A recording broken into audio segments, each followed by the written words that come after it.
Odisha Japan सांस्कृतिक विचित्र मुग्ध दर्शक।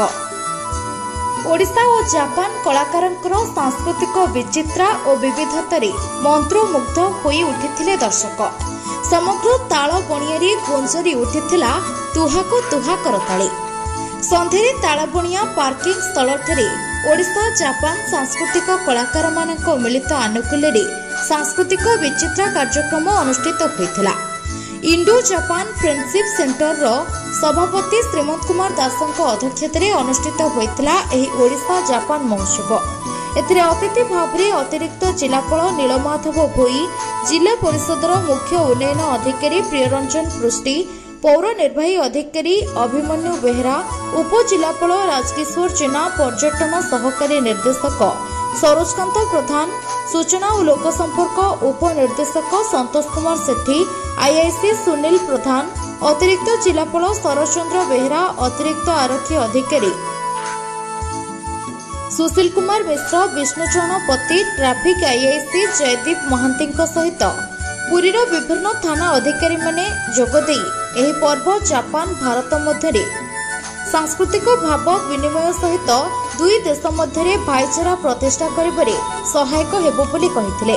श्री जगन्नाथ संस्कृति को जापान रे अधिक प्रचार प्रसार सहित दुई देशर कलाकार मानक मध्य सांस्कृतिक भाव विनिमय एही महोत्सव माध्यम रे अधिक रुद्धिमंत होई परिबो बोली अतिथि माने मतव्यक्त करिथिले।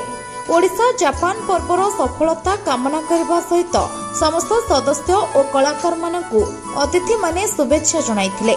जापान रो विशिष्ट कलाकार रिना कानानो, कानो मिजुएछु, एइको ओनो, रामो तामाकी, आकिए, रिका यानो, मामिको शिबुकी, ओडिया कलाकार कुरु रोजालिनी महांती, विश्वबंधु दास, सुश्री दीप्तिरंजन नंद, शिवसुंदर मिश्र, सरस्वती दास प्रमुख भारतीय और जापान नृत्य और संस्कृतिर विविधता को रुद्धिमंत करथिले। अन्यमानक मध्यरे प्रकृति बंधु बद्री मिश्र, रामप्रकाश सेनापति प्रमुख जोगदे कलाकार मानक उत्साहित करथिले। अध्यापक विश्वनाथ मिश्र एथिरे संयोजन करथिले। एही अवसर रे नृत्य पई रोजालिनी महांती, कंठ संगीत पई सरस्वती दास और दिव्य ज्योति नंद, वाद्य यंत्र पई लिंगराज दास प्रमुख को सम्मानित करा जायथिला। जापान तरफ आयोजित स्टॉल को अतिथि माने परिदर्शन करथिले। ए कार्यक्रम करिबार मुख्य उद्देश्य हेउछि पुरी चंद्रशेखर एकाडेमी एक अभिनव शिक्षानुष्ठान जेउठरे नर्सरी ठारू +2 पर्यंत जापान भाषा मागणा रे पढ़ा जाय। एही एकाडेमी रो एक ब्रांच जापान रे कार्य करबा सहित एही एकाडेमी द्वारा गरीब और मेधावी पिलामानकु आईटी एवं जापान भाषा रे तालीम दिया जिबा सहित जापान रे नियुक्ति सुजोग रो व्यवस्था करा जायछि। India Japan friendship centre Shri श्री जगन्नाथ संस्कृतिर प्रचार प्रसार करा जिबा सहित जगन्नाथ संस्कृति विषय रे अवगत करा जायछि। एथिरे प्रभावित होई जापानी माने पुरी रे रथयात्रा करूछन्ति। एही सेंटर पक्षरु ओडिशा रे सुजोग पाउनथिबा कलाकार मानकु नै जापान रे अंतर्जातिक मान्यता दिया जायछि। पुरी होटेल सांतना रे दीर्घ 70 वर्ष हेबो विदेशी पर्यटक मानकु आनी ओडिशार विभिन्न पर्व पर्वाणी रे शामिल करा जिबा द्वारा सेमाने ओडिशार कला संस्कृति देखि विमोहित हेउछन्ति।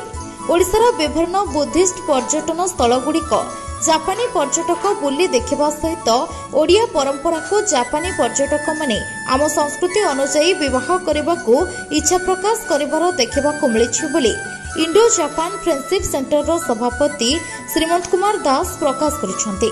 पुरीरू रमेश साहू का रिपोर्ट, संभव टाइम्स।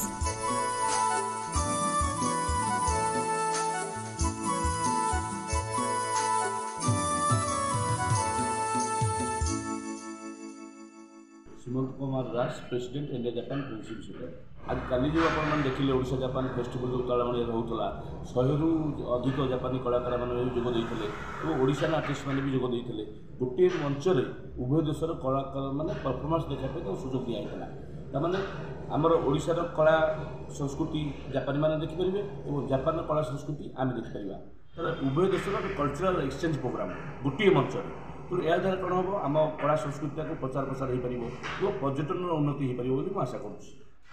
ସବୁ ସେମାନେ ଗୋଟେ ଦେଖନ୍ତୁ ଆମ କଲଚରଟା ସଂସ୍କୃତିଟା ଏତେ ଉନ୍ନତ ସେମାନେ ନିଜେ ଆପଣାଉଛନ୍ତି। ସେମାନେ ଆସିକି ଜଗନ୍ନାଥ ମନ୍ଦିର ଯେହେତୁ ବୌଦ୍ଧ ଧର୍ମର ଲୋକମାନେ ସେମାନେ ଜଗନ୍ନାଥ ମନ୍ଦିର ଭିତରକୁ ଯିବା ପାଇଁ ବି ତାଙ୍କର ଇଣ୍ଟରେଷ୍ଟ ଅଛି, କିନ୍ତୁ ଅଲ୍ ଆର୍ ଫରେନର୍ ପ୍ରୋହିବିଟେଡ୍। ତ ଚାରିପଟ ମନ୍ଦିର ଚାରିପଟେ ବୁଲୁଛନ୍ତି ପରିକ୍ରମା ପ୍ରଭୁ ଜଗନ୍ନାଥଙ୍କୁ ବାହାର ପଟୁ ଦର୍ଶନ କରୁଛନ୍ତି, ମୁଣ୍ଡିଆ ମାରୁଛନ୍ତି ପତିତପାବନ ପାଖରେ। ତେଣୁ ସେମାନେ ଇଣ୍ଟରେଷ୍ଟ ଅଛି ଓଡ଼ିଶା କଲଚର ପାଇଁ, ଯେଉଁଟାକି କାଲି ଆପଣମାନେ ନିଜେ ଦେଖିବାକୁ ସୁଯୋଗ ପାଇଥିଲେ। ସେମାନେ ଆସି ଦୀର୍ଘ ମାସ କାଳେ ରହି ଏଠି ହିନ୍ଦୀ ଗୀତରେ ଜଗନ୍ନାଥଙ୍କର ଭଜନ ଏବଂ କୃଷ୍ଣଙ୍କ ଭଜନ ବିଭିନ୍ନ ପ୍ରକାର ସଂକୀର୍ତ୍ତନ କାଲି କଲେ ଆପଣ ଦେଖିଲେ ନିଜେ, ହରେ କୃଷ୍ଣ ହରେ ରାମ। ତେଣୁ ସେମାନେ ଆମ ସଂସ୍କୃତିଟାକୁ ବହୁତ ଭଲ ପାଉଛନ୍ତି। ଦୀର୍ଘ ମାସ ହେଲା ଧରି ରିହର୍ସାଲ କରି କାଲି ସେ ଆପଣମାନଙ୍କୁ ଦେଖେଇଲେ ଯେ ଆମ ସଂସ୍କୃତିଟା ଏତେ ଉନ୍ନତ।